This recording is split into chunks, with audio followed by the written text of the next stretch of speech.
Ladies and gentlemen, boys and girls, it's Diego here in northern Florida, near Pensacola, near Mobile, Alabama, north of Navarre, near the beautiful beaches here in Florida, with the lovely Karina, my prometida. Karina is in Bogota, Colombia, and Karina is originally from Venezuela and has been a legal resident of Colombia since July 2018.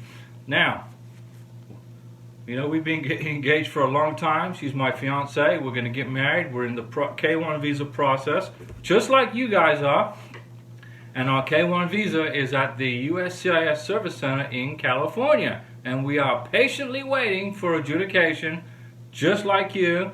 And our NOA-1 letter was delivered to our house in Florida on April 20th, 2022, with a receipt date of April 18th, 2022. Now, this video, ladies and gentlemen, is about K1 visas and denials. Reasons why does USCIS want to deny your K1 visa? What are the reasons? Come on along and I'll explain it to you.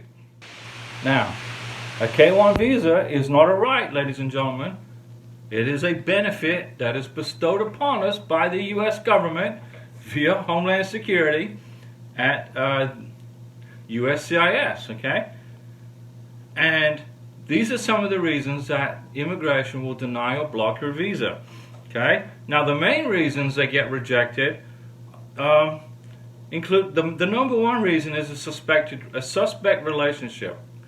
Immigration doesn't believe, ladies and gentlemen, boys and girls, that you guys are madly in love with each other and that your intention is to be together forever. The intention here is to bring this person to the United States under a fraudulent reason. You're pretending you love each other. You're pretending you want to get married, when in fact the whole process is nefarious, and it's to bring the person to the United States for the immigration benefit. And this totally messes it up for everybody else, like you and I, who are in this relationship for real. Okay? So let's start with inadequate proof of a true relationship. Okay? You're putting together your K1 visa package. You guys are madly in love with each other. And you have to prove in your K1 visa package, on paper, that your relationship is real. Well, how can you do that? How do you prove that your relationship is real? You know, it's a difficult thing to do. For example, both of you have to write letters of intent to get married. Now, let's supposing, you know, like I'm American and my fiance is Hispanic from Venezuela. She speaks Spanish and I speak English. Immigration might say, well, you guys don't speak the same language. How can that be a real relationship? Well, I speak Spanish pretty good, and so I included in my letter of intent to get married to immigration that I can speak Spanish, I can read Spanish, communication is not a problem. So that just eliminated, hopefully, that red flag. Okay. Another reason that immigration might deny the visa, now this would be at the embassy interview or at USCIS, would be that you, Mr. Sponsor, made one trip to visit your fiance. You stayed a week. You've known him or her for a month, and then all of a sudden you're engaged and you want to get married. So you had a very short engagement period. You've met each other once for a week, and that, ladies and gentlemen, is not indicative of a relationship. That, ladies and gentlemen, is somebody wants to get married quickly, and for what reason? And immigration will question that, okay? So, and if there's a big age gap. Now, there's an age gap between Karina and I, okay? But we have lived together for 15 months, back and forth. I've been in Colombia for 15 months, living with Karina. There's like a 20-year age gap, something like that. I'm not going to divulge it. But, okay, there's an age gap. So that might be a question for immigration, but we have provided sufficient evidence of a 15-month togetherness with receipts, etc., rent receipts, trips, vacations, hotel receipts, dinner receipts. We've got a 2 years worth of stuff. Okay? But that's a reason. A big age gap could be a reason. Immigration might decide to deny your visa because of a religious difference. Okay? Well, it happens occasionally. And so if you are, let's say, a religion A, and you're dating this lady and she's religion B, and they're totally not compatible with each other, immigration will look at it, and it could be a problem, but more than likely they will move on from it, but it could be a problem. Okay? Now, immigration will definitely deny your visa if you have not met each other face to face in the past 2 years from the time you filed your K-1 visa. Okay? So let's suppose you filed your K-1 visa today. The best, in my opinion, the best thing to do would be go visit your fiancée, spend a month with her, or as long as you can, depending on your work schedule, and make that your third trip, at least 2 trips, and on your second or third trip, come back to the United States and file the visa. Right then, within a week, okay? So immigration can see that, oh yeah, you know, Mr. Steve here, or Miss Joanne was just with his or her beneficiary 2 weeks ago in his or her home country, okay? You got to meet each other face to face prior to 2 years before filing your visa. If you have not met each other face to face within 2 years before you file your visa will be denied.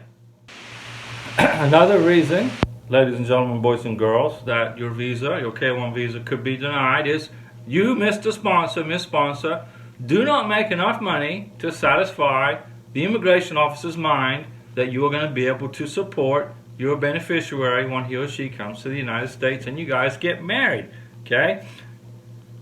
Immigration don't want people to come to the United States and then all of a sudden they're filing for unemployment, or they're filing for free stuff, they're filing for public assistance. That's a no-no. If you cannot afford to take care of your beneficiary, the taxpayers of the United States are not going to pay and take care of your beneficiary, so immigration will block your visa, okay?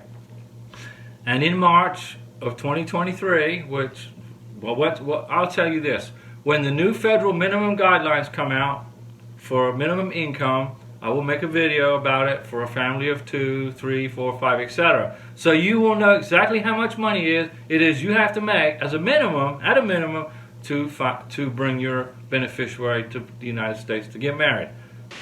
So, ladies and gentlemen, with a K-1 visa, your beneficiary will bring a document to the face-to-face visa interview that you have signed, Mr. Sponsor, Miss Sponsor, testifying that you can financially support your beneficiary when he or she, with his or her children, come to the United States. Okay, very important. Okay, and like I said, the numbers aren't out quite yet, but when the numbers come out for immigration, what the minimum financial requirements are, we'll make a video right away and post it so you guys know.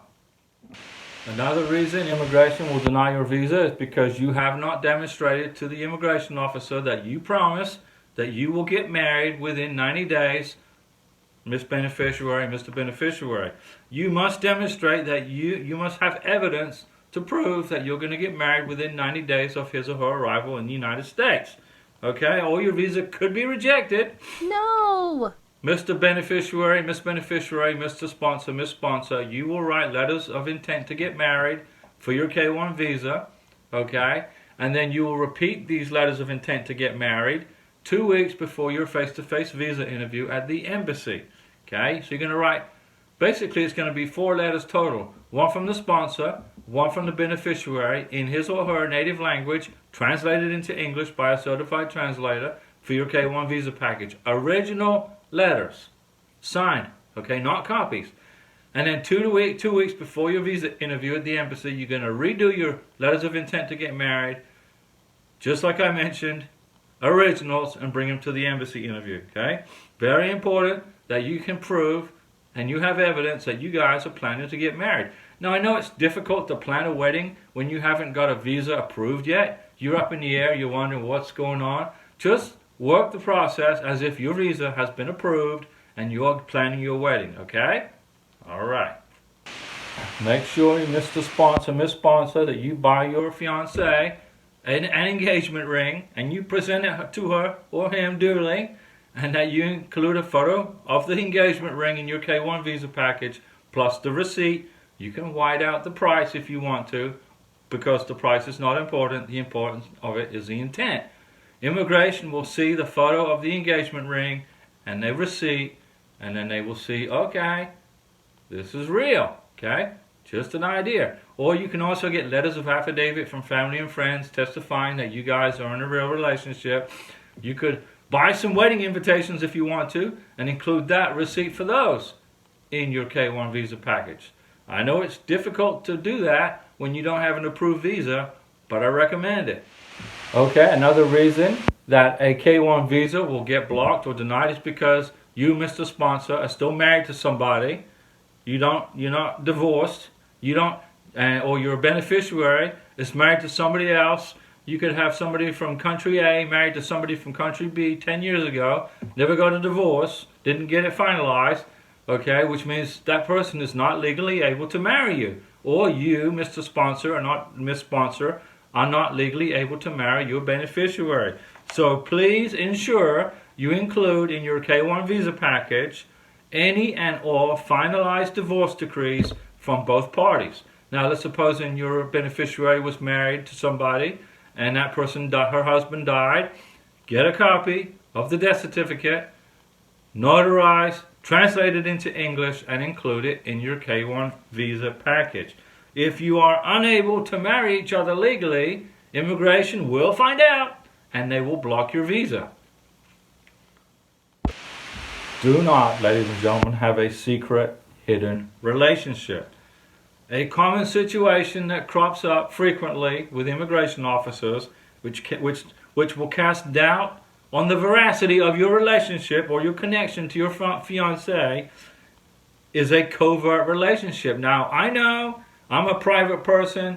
Karina, my prometida in Colombia, is a private person. We're very private, but we're going through a K1 visa process, okay? So we've got everything on Facebook. We got everything public on Facebook. She has Instagram. I don't use Instagram, but I use Facebook. So make sure it's public. Immigration will ask your fiancé, your beneficiary, at the visa interview stage, at the national visa stage, what is your Instagram account? What is your Facebook account?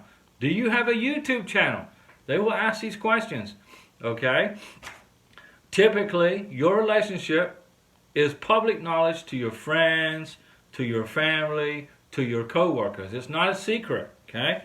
You must be able to demonstrate a true relationship, including photographs of you guys together, and more importantly, photographs with you guys together with your family and your friends, okay? Selfies are great. Oh, selfie. Oh, guapo, guapo, guapo. No. Selfies, immigration will look at them briefly. They want to see photos, Miss Beneficiary, with you, your fiancé, and his or her family and friends.